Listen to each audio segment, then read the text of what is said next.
Je représente deux Coupes du Monde, 90-94. Donc 90 qui a permis de réaliser mon rêve. Donc aujourd'hui je suis en vacances au Cameroun. Donc pour vous dire vrai, je suis très content de cette invitation et de retrouver ce stade mythique, le stade Omnisport Amadou Ahidjo. C'est nous qui sommes enchantés de vous avoir à nos côtés. Alors est-ce que vous pouvez nous dire comment vous faites vos premiers pas dans l'équipe du football? Mes premiers pas dans le football sont simples. À l'époque, quand il y avait encore des jeux scolaires universitaires, donc je suis élève au lycée de Bafia, où une équipe de Yaoundé viendra jouer à Bafia, un championnat de deuxième division. Donc je fais des mathématiques dans la salle de classe, comme on appelait à l'époque en bûche pour le lundi. Donc oui. ce dimanche matin, l'équipe de Soleil de Yaoundé arrive, il me demande de décharger une marmite de riz pour que puisse manger, déjeuner et aller jouer au match. Donc je suis servant de cette équipe ce jour-là et puis il m'amène au stade et je vois qu'ils vont jouer contre l'équipe locale Bafia Club et qu'ils gagnent. Et au retour, je me décide de jouer au lycée et mes camarades de classe me disent « mais tu joues très bien, tu as du style ». J'ai dit « oui, mais j'ai joué avant à l'école primaire ». Donc dès cet instant, je prends une licence dans l'équipe du Bafia, étant au lycée, et je marque 4 buts pour un premier entraînement et puis c'est toute la ville qui parle de mon style. Donc plus vite, je vais jouer en ligue départementale du Mbam et je vais sortir meilleur buteur la deuxième année et le Lion de Yaoundé me récupère à Yaoundé et mon premier match en première division dans ce stade-ci, je marque 2 buts contre l'entente de Yaoundé et ma carrière est lancée. Et c'est là que tout compte enchantement, tout est façonné. Mais 4 ans avant que je ne joue la Coupe du Monde, je vends les bâtons de manioc, j'aide la famille à pouvoir survivre. Donc j'ai rencontré plusieurs stars du football camerounais en vendant les bâtons de manioc sur la route d'Indiki ou de Makinéné où ma famille vivait. Donc 4 ans après, je me retrouve devant Maradona, je me retrouve dans une Coupe du Monde puisque 2 ans après Bafia, que j'ai joué dans le Lion de Yaoundé, j'ai été sélectionné dans l'équipe nationale du Cameroun cadet, junior, j'ai fait cadet, junior, espoir et l'équipe A. Waouh! Et l'équipe A. Waouh! C'était vraiment un coup de chance, on peut dire. C'est pas un coup de chance, c'était aussi mon rêve. Wow. Dans ma chambre. Et le talent était au service de tout ça. Il y avait le talent, mais il y avait aussi que j'ai cru en moi. C'est-à-dire que je me suis entraîné le matin, le soir, je faisais des footings en dehors des autres. J'étais tout petit déjà de taille et de l'âge, donc il fallait améliorer mes performances avec, je faisais beaucoup de vélo, je faisais de l'athlétisme, je faisais un peu de tout, j'ai joué au basket, au volley et tout, donc étant petit de taille, je pense que j'ai fait le palais des congrès sans publicité, des matchs, je ne sais pas combien, plus de 1000 fois je suis monté juste pour avoir une morphologie de footballeur. Mais apparemment on dit les petits de taille courent très vite, hein, c'est vrai ça? Oui, j'étais rapide, vif, wow. Mais là il fallait aussi mettre de la force parce que j'avais en face de moi des gens qui avaient 1m90 et ceux qui avaient presque 80 kg. Donc moi avec mes 55 kg, il fallait que je travaille la force, la puissance et la résistance. Ok, vous nous avez parlé de Maradona, on sait que c'était votre rêve de le saluer, de le toucher. Mais avant d'arriver à ce rêve-là, parlez-nous un peu de comment vous avez vécu et passé le mondial 90 et celui de 94. Tout va basculer très vite pour moi puisque étant dans le canon de Yaoundé, la même année, je suis présélectionné chez les Lions, mais sans jamais jouer, puisque j'ai fait pratiquement 4-5 ans dans les Lions sans jouer. Donc, je vais recevoir un téléx de Douala qui me permet de retrouver l'équipe du Cameroun qui partait en Algérie. Et je vais être le 22e joueur. Et arrivé, le Cameroun perd 2 matchs contre la Zambie et le Sénégal. Et on va me donner ma chance contre le Kenya. Je rentre, je marque 2 buts. Nous sommes à 6 mois de la Coupe du Monde. Il n'y a pas d'autres matchs. Donc nous allons en stage avec une quarantaine de joueurs. Je suis retenu pour le mondial ayant marqué 2 buts à la dernière CAN. Et le 8 juin, c'est Cameroun-Argentine. La liste des 16, elle est donnée par l'entraîneur Valérie Nepomniachtchi. Je fais partie de l'équipe des 16.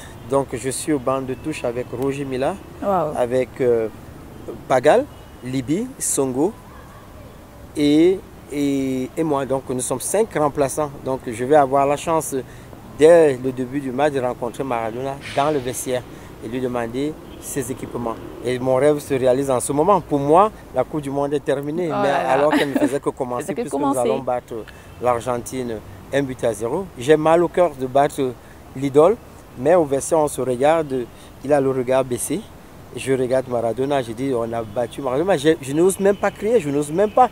Je ne réalise même pas encore que je suis à Milan et que partant de mon village, partant de Yaoundé, 4 ans avant, j'étais spectateur derrière une télévision à Bafia pour voir les espoirs de 86 de Maradona. Et le 8 juin, nous sommes face à face avec lui. Donc c'est des souvenirs inoubliables. Après, pour moi, la suite de la compétition, je vais être titularisé, je vais jouer contre les grands du monde entier. Et donc, nous sortons en quart de finale. Et pour moi, ça reste inoubliable. Mais je suis enfant puisque je suis le plus jeune joueur de cette Coupe du Monde et dans la délégation camerounaise. Donc, quelques jours après, je reviens au Cameroun et je suis transféré en Allemagne pour un contrat. Donc, je ne suis plus jamais revenu. Et la Coupe du Monde 94, je suis déjà mûr, j'ai presque l'âge mature de pouvoir voir Romario, j'ai rencontré des grands joueurs de ce monde, Bebeto, j'ai rencontré pas mal de joueurs. Aujourd'hui, j'ai une collection des maillots qui me font plaisir et aujourd'hui, mes enfants et petits-enfants regardent, mais je les raconte régulièrement les anecdotes de l'équipe nationale du Cameroun. Donc, battre l'Argentine, c'était quelque chose de planétaire. Et ensuite, après le match de l'Argentine, nous gagnons la Roumanie, où je joue titulaire, contre encore mes idoles comme Hagi. Et je vais encore jouer contre la Colombie de Valderrama et finir contre l'Angleterre en quart de finale. Pour moi, j'avais réalisé mon rêve d'être un jour joueur de haut niveau. Et pour un joueur de haut niveau, c'est jouer une Coupe du Monde. Et d'abord, avant tout, et sortir en quart de finale, c'est la fierté du Cameroun aujourd'hui. Partout où nous passons, en ville, que ce soit en France, que ce soit en Angleterre, que ce soit partout, je dis aux enfants, des enfants du monde entier, que ce soit en Asie, que ce soit aux États-Unis, je suis invité dans les shows pour expliquer aux enfants que le rêve est permis. Vous pouvez partir d'un village, vous pouvez être, si vous croyez en vos rêves, vous pouvez les réaliser. Bien évidemment. Et quand on vous entend parler, on se dit tout est rose, il n'y a pas eu de problème, vous n'avez pas rencontré de difficultés. Mais on sait quelque part, vous êtes un homme qui a beaucoup souffert dans sa vie et on aimerait bien que vous nous parliez de vos difficultés avant d'arriver à ce beau moment. Oui, j'ai eu beaucoup de difficultés. Déjà que je perds mes parents très tôt à l'âge de 7 ans. Donc je suis un orphelin, je vis à Bafia sans personne autour de moi. Ce sont des amis et autres qui m'aidaient. Donc personne ne prédisait qu'un jour je pouvais vivre en Europe et prendre des avions et monter.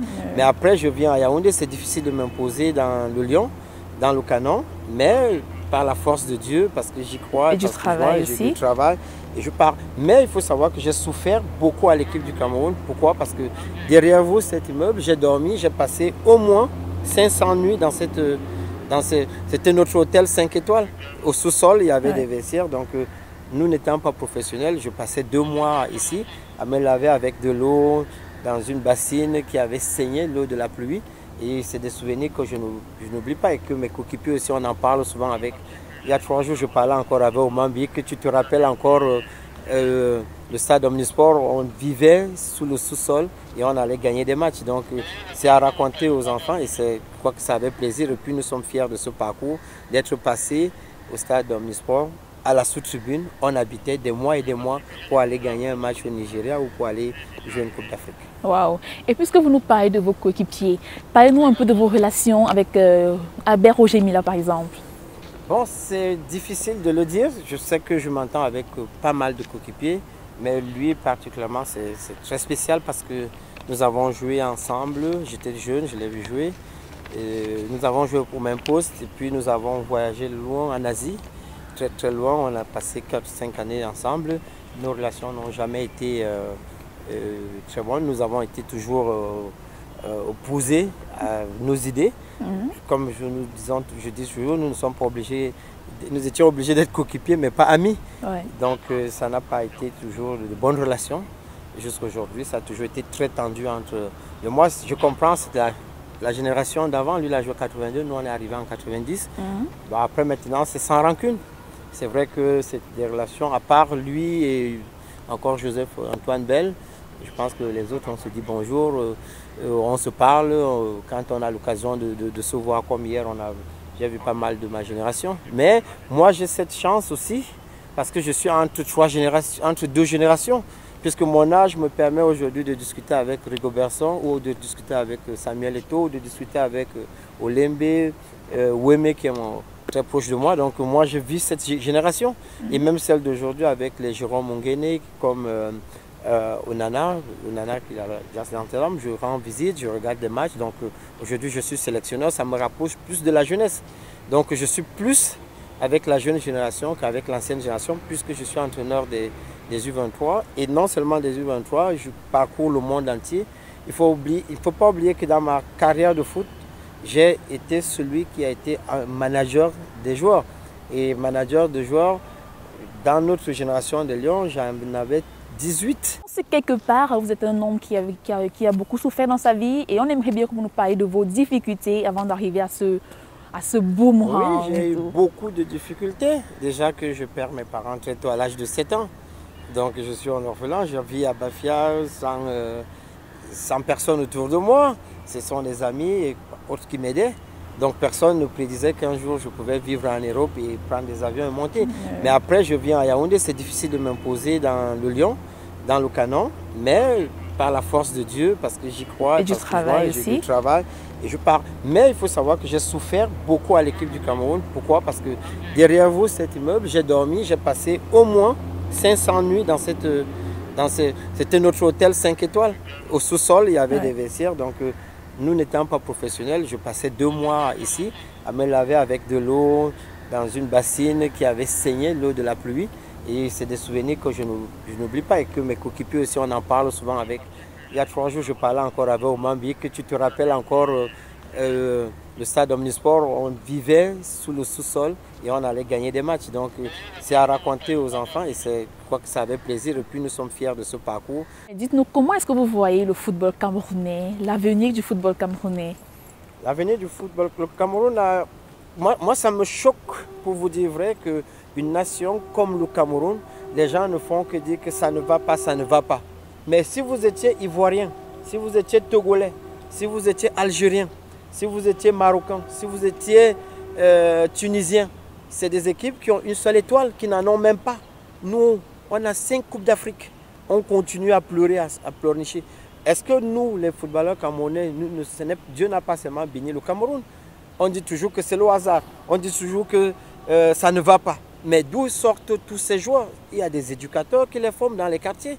C'est vrai que tout n'est pas rose, mais il faut savoir que le Cameroun a une pépinière et que c'est une terre de football et que les éducateurs que nous négligeons, les entraîneurs que nous négligeons, nous avons un championnat. Il y a un joueur du championnat camerounais qui est parti d'ici, il a marqué au but il y a 3 semaines à Porto. Et chaque jour, il y a des joueurs qui sortent. Mais les gens ne font que... Nous sommes champions d'Afrique, nous nous plaignons. Les gens vous disent, on joue au foot pourquoi? On joue au foot pour gagner des compétitions, on joue au foot pour être champion d'Afrique. Si ça ne va pas au niveau mondial, au moins... Le Cameroun a 6 à 7 participations en Coupe du Monde. Ce n'est pas donné à tous les pays. Même la France a traversé 90-94 sans aller à la Coupe du Monde. Ça n'a tué personne. Nous n'avons pas été la dernière fois en 86. Les gens sont en train de faire un scandale. Laissons les gens travailler. Je sais que le Cameroun a un avenir. Il y a des joueurs partout dans les villes. Il y a des détections qui se font. Les Bassokok viennent d'où? Onana vient d'où? Tous ces joueurs ont été formés ici, même s'ils sont partis à 11 ans, 12 ans, ça veut dire que la formation existe au Cameroun et je dis bravo à tous ceux qui aident le football camerounais, au gouvernement et surtout beaucoup plus aux éducateurs dans les quartiers qui forment ces joueurs. Chaque pays a sa façon de former les joueurs. Moi, je ne suis pas tombé du ciel pour aller jouer la Coupe du Monde. Je me suis formé ici, j'ai joué les quarts de finale de la Coupe du Monde, j'étais amateur quand j'ai joué la Coupe du Monde. Les gens vont me dire que c'était avant, mais c'était avant. Les autres pays aussi, ils étaient où? Il y a des pays ici qui ont vu le palmarès. Parfois on dit que c'est l'arbre qui cache la forêt. Moi je ne suis pas pour ça. Les joueurs camerounais ne viennent pas du ciel. Ils ne tombent pas du ciel. Oui, c'est les gens qui les forment. C'est pour ça que la jeunesse camerounaise doit croire en elle et que nous sommes sur le bon chemin. On a besoin des infrastructures. C'est en train d'arriver. Il y a des infrastructures qui sont là. Aujourd'hui, on joue sur les terrains synthétiques. Donc la jeunesse camerounaise doit croire en elle et qu'ils doivent savoir qu'ils peuvent croire en leurs rêves et arriver. Ils peuvent être professionnels. Ils peuvent gagner des coupes. Moi qui vous parle, qui m'a formé, d'où je viens. Je n'étais pas dans une école de foot, mais j'ai eu des entraîneurs, j'ai eu des encadreurs qui m'ont guidé. J'ai joué les Jeux scolaires universitaires 84 à Berthois. J'ai été présélectionné dans les Lions. Donc tous les rêves sont permis.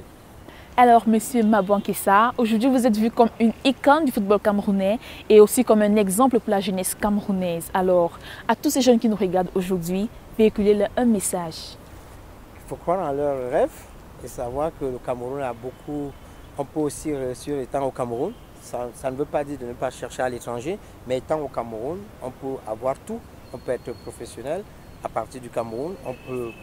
On peut vivre son rêve étant au Cameroun. Moi, j'ai vécu mon rêve étant au Cameroun. J'ai été footballeur international. J'ai joué la Coupe du Monde, les quarts de finale du mondial étant au Cameroun. Mais ça ne veut pas dire qu'après, on peut aller ailleurs chercher. Nous, on part ailleurs pour amener ici. Donc, aux jeunes du Cameroun, croyez en votre pays et croyez en Dieu. Merci, M. Mabouankessa. On vous remercie de nous avoir accordé de votre temps. Vous êtes très surchargé et malgré tout, vous avez trouvé quand même un espace, une marge de temps pour l'équipe de Téléjeunes. Et toute l'équipe, bien évidemment, vous dit merci. Merci. Ok. Désormais, vous savez tout, il faut croire en vos rêves, il ne faut pas baisser les bras, avoir confiance en soi. C'est justement le message que nous a véhiculé le champion, le lion indomptable du Cameroun, M. Mabouankessa. Et bien évidemment, je suis Rochelle Christine Démé pour la CRTV Téléjeunes.